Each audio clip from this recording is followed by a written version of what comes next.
A state juvenile justice task force makes several recommendations on how to help youth who are locked up or facing legal consequences find some paths to live successful lives if they can. Ohio Governor DeWine created the group to come up with some ideas on what the state can do better.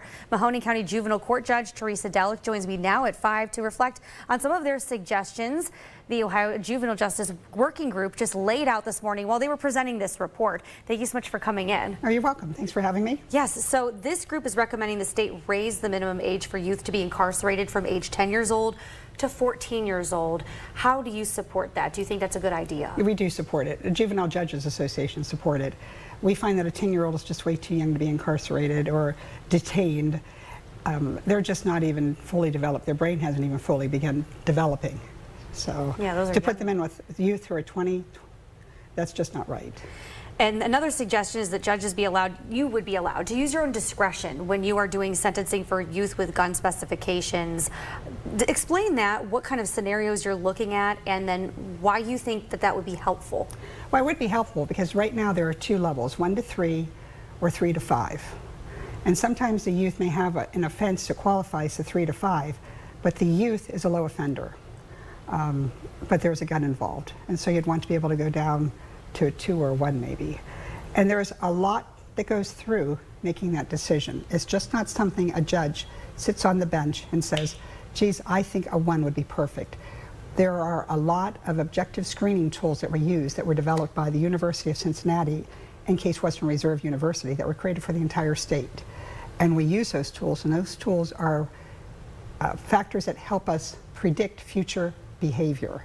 And so you can determine whether or not someone will reoffend or if someone is a low-level offender.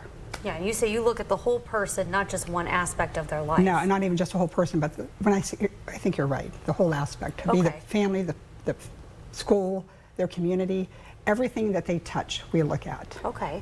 Now, when it comes to some of these situations, do you see a lot of returning juveniles that don't necessarily find a way on a better path after they've been in front of you for the first time?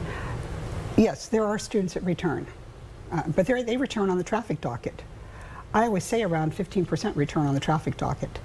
You know, many of them we never see again just on the traffic. So then you take other offenses, yes, they do reoffend. Sometimes they just don't have guidance at home, and so we become the guidance. Sometimes school's a factor for them, so we try to put them in Mahoning Valley Community School, because that's a trauma-based school that's designed to help students who have difficulty with certain issues. And sometimes there's just that student we just can't help, unfortunately. On the topic of creating better outcomes for minors that are incarcerated, because the report does kind of dive into that and say, hey, we need to help these young people find a path and be successful in society after they have faced punishment and a judge. What do you see in terms of being successful? And they also, want to address things like mental health and behavioral, trends that they're seeing within those facilities. Do you think that there could be more done on that avenue? Well, number one, Department of Youth Services faced a real tragedy, as many detention facilities did across the state during COVID. They lost staff. Working at the Department of Youth Services is difficult because they have what we say the worst of the worst. So they have what we have to send, and so that's their population, number one. Public safety threats. We never experienced a staffing shortage at juvenile court, even during COVID. We sailed right through it as if nothing happened. So during that time, even during the worst during COVID, we were able to staff with mental health and behavioral.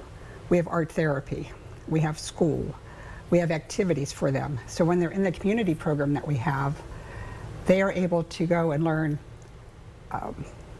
different places in the community, how to act at the Butler Art Museum, right? How to get your hair cut.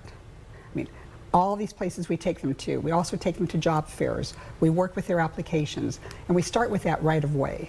And we follow them once they leave us until they're 21. So these students we stay with. We assign a probation officer or they get a parole officer. Yeah. But they always get someone from our court with them to follow them.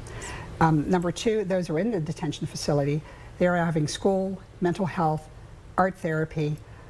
We have different programs coming in to teach them about gangs, sex education, everything you can imagine. So we'll see what happens with this report. I really appreciate you joining me here at 5. Any questions? Just call. Thank you so much.